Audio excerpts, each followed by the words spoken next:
line. Jeff Saturday. That's right. He might not want to play, though, right now. He might be like, I'm good. Well, let's ask him. Jeff, he's a few pounds shy of his playing weight, I think, too. Jeff Saturday, of course, does great work on ESPN. Longtime Colt. We won't penalize that he was a one-time Packer as well. Yeah. Joins us on the CarX Tire and Auto Hotline. We love talking to him, and he joins us right now. You got any snaps left in you? I'm about a one and done. You know what I mean? It might be enough for a one good one, but once that one's over, fellas, it's a wrap for me. You know what I mean? I'm going to give you that one shot. Hopefully it's a touchdown play. We'll go right up the gut, but that's all I got for you. I mean, we may need you to snap when our backup center is getting the ball on a carry, so we may need you for that one. Hey, I would come back for that. I'm built like a running back now. You know what I mean? So I might be of a benefit. Y'all will love this. I was highlighting that play today on Get Up, and my favorite part of it was the elbow sleeves. You know what I mean? The elbow sleeves had to have a Toradol shot to make sure the elbows could even bend, and we still didn't secure the handoff, which is always a problem. But try to give the big men the ball. Unfortunately, it didn't work out. Isn't that play reserved for like when you're up 2 touchdowns with 3 minutes to go and you're going to make it a 21-point lead? Isn't that when you're running that play? You know, that's exactly what I said. I don't know that we're exactly the Chiefs yet, so I'm not sure we want to be playing, or Detroit. We don't want to be playing in that land quite yet. Thank you. I love the aggressiveness, but let's maybe keep a few things hidden for the future. Amen. Jeff Saturday joining us. So we were talking every Tuesday. We talk to Wilbon. He's a big friend of the show, Chicago guy, as you know. And we heard you were you were on with him yesterday, and he told us that you were calming him down a little bit. So for our listening audience, and we have one host too today, Jeff, on our morning show, David Kaplan, who was saying that he believes the Bears are in crisis mode, which I don't agree with. So you're laughing. What do you say to all of that right now? Slow it down, man. Can we not have good things? I mean, can we not have good things and enjoy them a little bit? I mean, we're acting like that. We're acting like it's 85 again. It's not. Relax for a second. Let's take a breath. Let's realize it was a fluky play. You should have beat the Commanders, who honestly have been one of the hottest teams in the NFL. Defense played good. You had opportunities. Unfortunately, like you said, the fumble hurts. The Stevenson, the way that he participated on the final play definitely didn't help. I actually liked Flus's plan for the Hail Mary. I have no problem with it. Unfortunately, it didn't execute. But the defense has played well, and points-wise, is keeping you in games.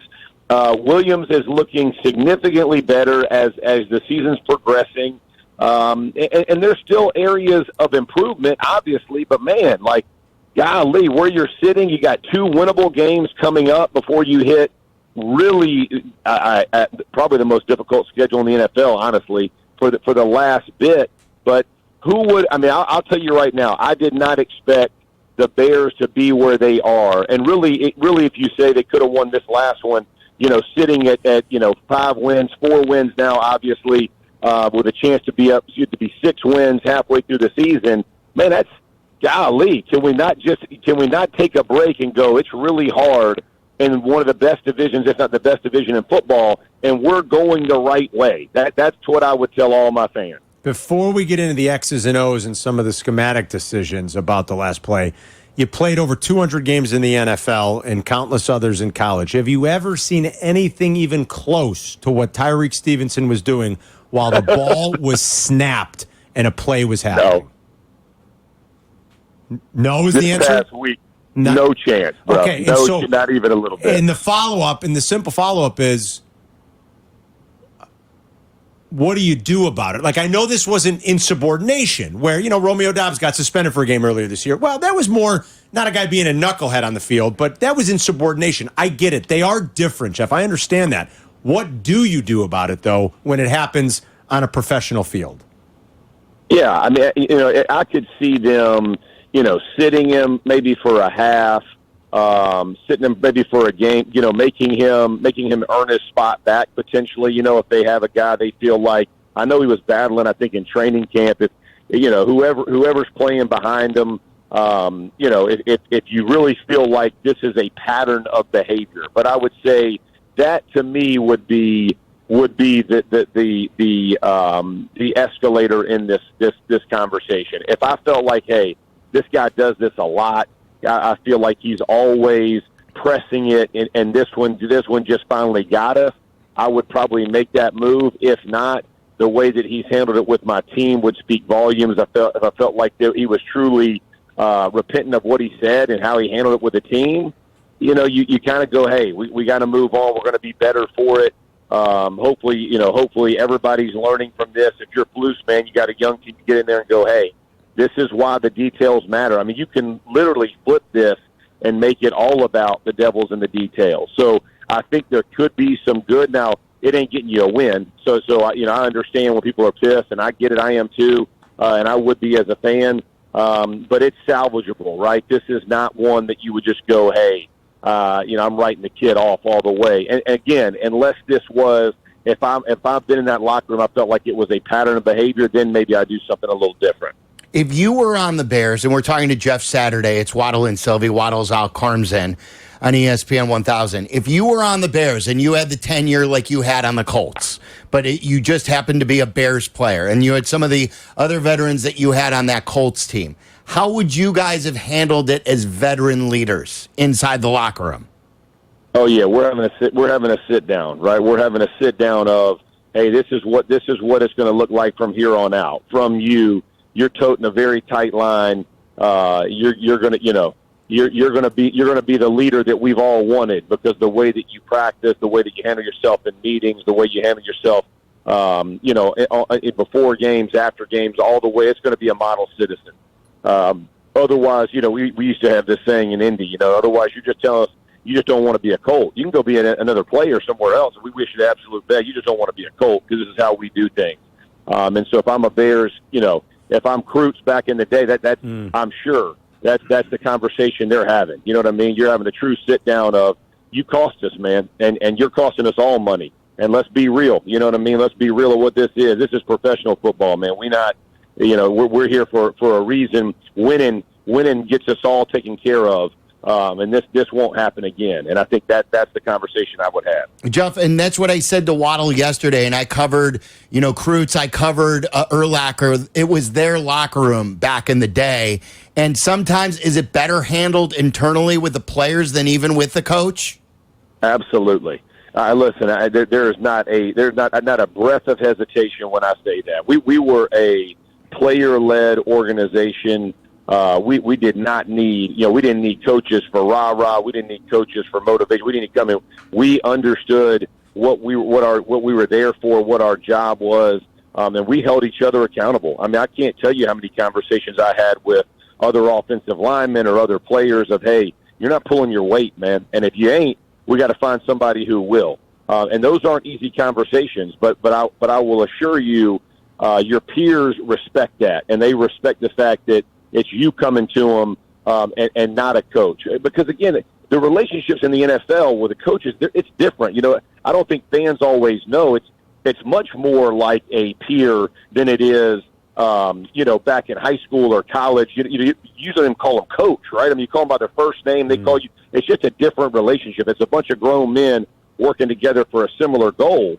And so coming from the guys that are going out there and crossing those lines, I used to tell guys all the time, man, your coach can tell you a million different ways, but when those feet cross the line, they're not allowed over there. It's just us. So these 11 better have a vision and better have some accountability about themselves that we're getting this accomplished. Jeff, with 8 seconds left in the first half Sunday, Washington had the ball just short of midfield, and the Bears protected the sideline. I think for obvious reasons. Why not do that on the penultimate play on Sunday at the end of the game? It's interesting because I've heard it different ways. So I would tell you at that point, it's going to transit. So if you cover the sideline, right? So let's say you play like where you fence the sideline. You put one at, you walk one up, or you walk two over to the sideline, and you're going to try to stop that. They're going to you have an automatic call offensively, right? Now you're making them verticals. You're going to go ahead and try that play, and they're going to have to cover you off the sideline. So you're basically kind of getting into a very similar, where it may be a catch and pitch, or another design if the quarterback can't quite get it there. But I really don't mind. I really don't mind that quick out. I know in Indy we did it kind of similar. And unless you feel like a field goal is an issue, you very rarely worry about, and I know that sounds like you're giving up. I don't mean it that way, but you still have to play the final play. And unfortunately, you had what you wanted, which is the other team having to throw a very low percentage Hail Mary, and they happen to get it. But, from a defensive side, you practice that. I bet you practice it 2 or 3 times. I mean, you twice a week, maybe more. I mean, really? Yeah, man. I mean, this is not it's one that you go over definitely at least once a week. You go over every Saturday. You go over it again, right? Yeah. So I don't know, man. It just I wasn't nearly as critical of Eberflus and that decision, understanding you're going to have to play the Hail Mary either way. And maybe he felt his corners were going to do a better job not trying to run off the sideline. If you can definitely play it with your corners running down and playing man and turning and going. And some teams do it that way, and that way you're at least stopping that. But I don't know that it changes the outcome.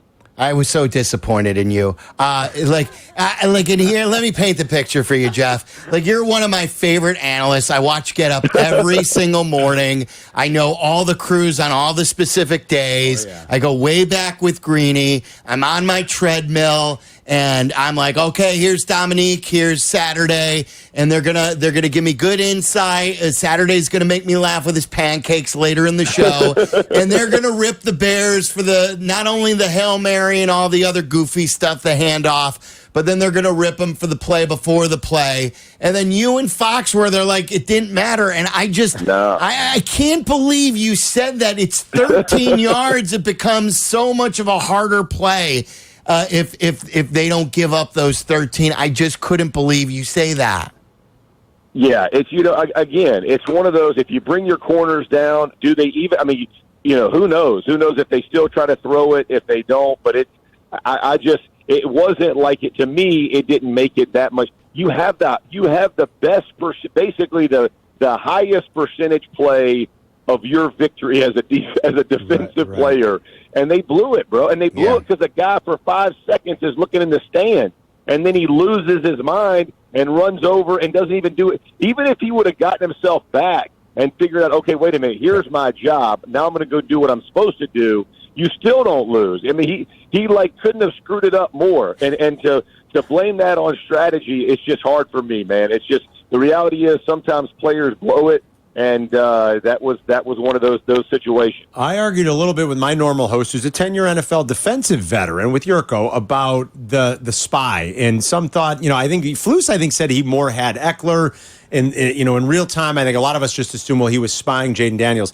And Yurko tried to say, well, you still don't want to leave that player unattended to in case they run. And I have a hard time understanding that one too, Jeff, because first of all, Jaden Daniels or Austin Eckler in the open field are probably juking T.J. Edwards anyway, but what is the danger with 2 seconds left when a Hail Mary is coming? What is the danger 70 yards from the end zone?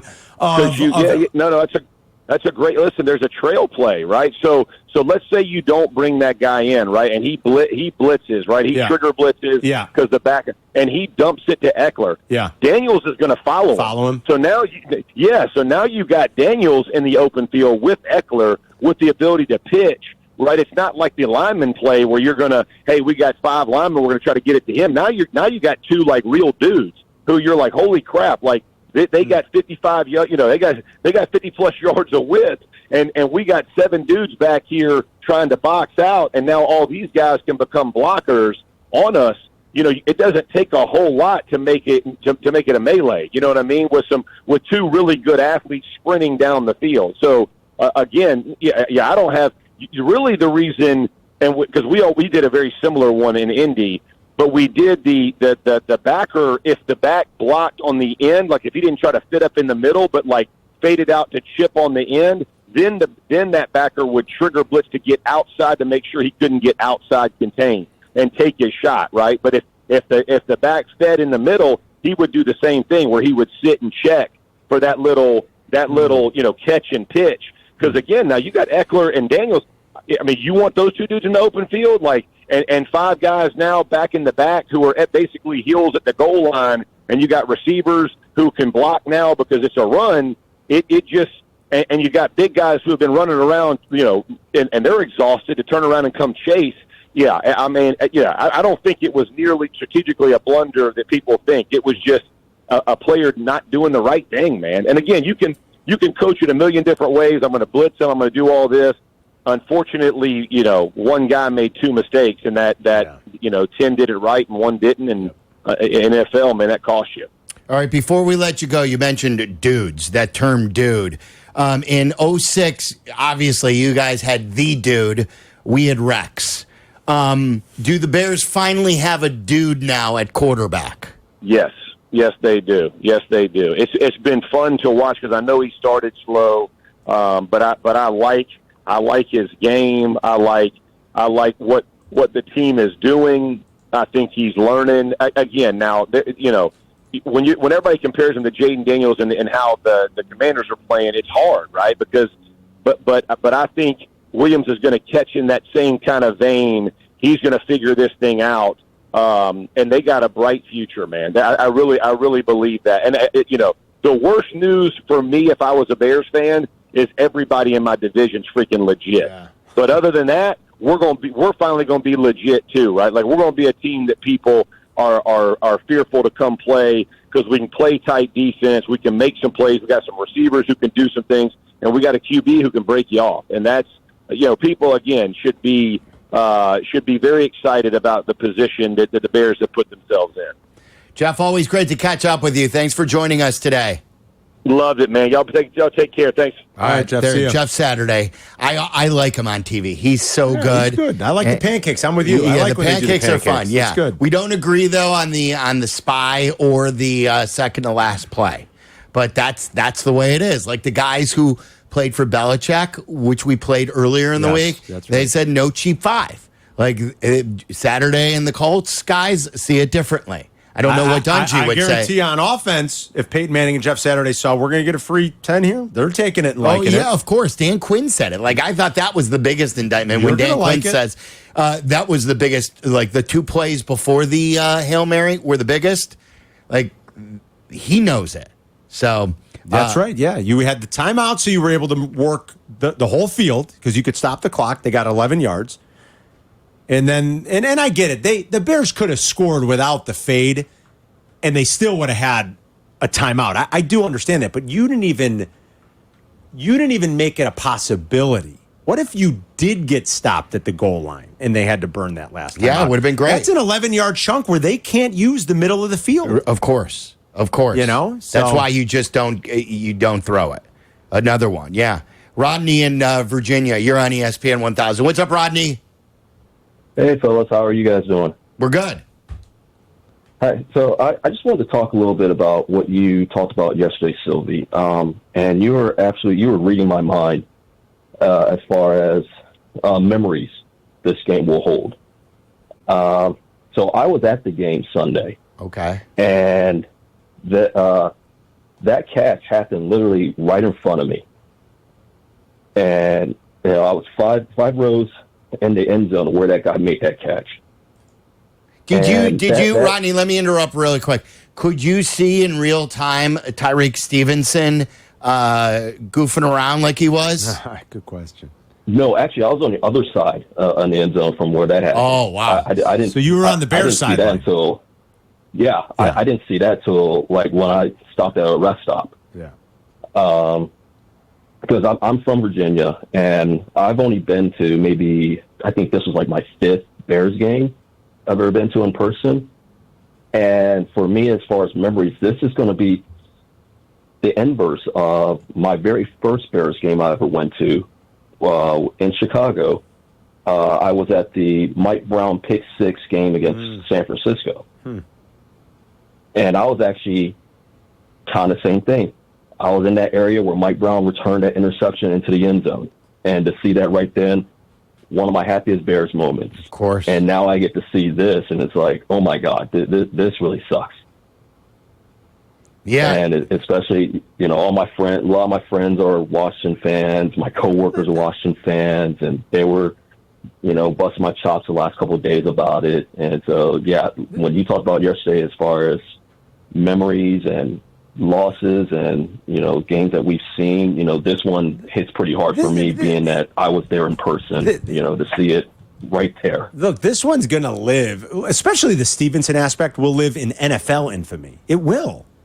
That'll live in infamy. I don't know if you heard the conversation, because there have been some people who've challenged me, and then I responded to my guy Jeff Hughes, who runs the Bears blog, I know who Jeff. said if the Bears beat the Cardinals, everyone will forget about the Washington game. That's incorrect. And I responded to him. I said, no one will ever forget the Commanders game, No. ever. Sorry. Some people most people agree with me. Some people came at me like, that's a you problem. I didn't say that this is going to hold the Bears back. Right. I didn't say they would never recover from this. But if you have a good memory, a working memory, and you are a diehard sports fan, there are games in your life, both good and bad, that you will never forget. Yes. That is an including this all-time memorable finish. Yes. It's got nothing to do with Sunday or 2 weeks from now when the Packers come to town. How can anybody insinuate that a Bears fan won't remember the Washington game? That's insane. Right. Like I was at the Bodie game. Like the David Bodie game, I will never forget. What did that ultimately become? That was right. Like for good, it's a regular season walk-off win that I will never, ever forget. That's And then for other things, like I talked to Waddle yesterday, the instant replay game against the Packers, Don Mikowski. Yeah. That was in '89. Yes. I still haven't forgotten that. I remember the guy running down the hallway in my dorm room trying to taunt me. I remember everything about that day. Of course. And whether or not the Bears recovered from it or not, it wasn't about that. It was about memorable sport. That's why we watch sports. The Stevenson highlight will live in infamy. And the stakes. That is an all-time NFL blunder. Jaden Daniels against Caleb Williams, number 1 versus number 2, in their first professional matchup against each other. Game was flexed into that primetime schedule for CBS with the number 1 crew. It's not just Bears fans. NFL fans, yes. like this is going to be, aside from the Super Bowl and whatever happens in memorable playoff games, this will be one of the most memorable games of the season, bar none. Yes, it will be. And I said the Bears have to come out of the bye before the Packer game and go 2-1. They could still do that. Oh, of course, and they'll be fine. Absolutely, it's got nothing to do with if we're suddenly gonna forget the way that game ended. That's you just don't. You can't honestly believe that. There's a difference between letting it affect you versus being memorable. Sure, nobody's saying it's going to negatively affect you forever. That's gonna be wiped from your memory if they beat the Cardinals. You don't believe that for a second, right? That's ridiculous, right? 312-332-3777.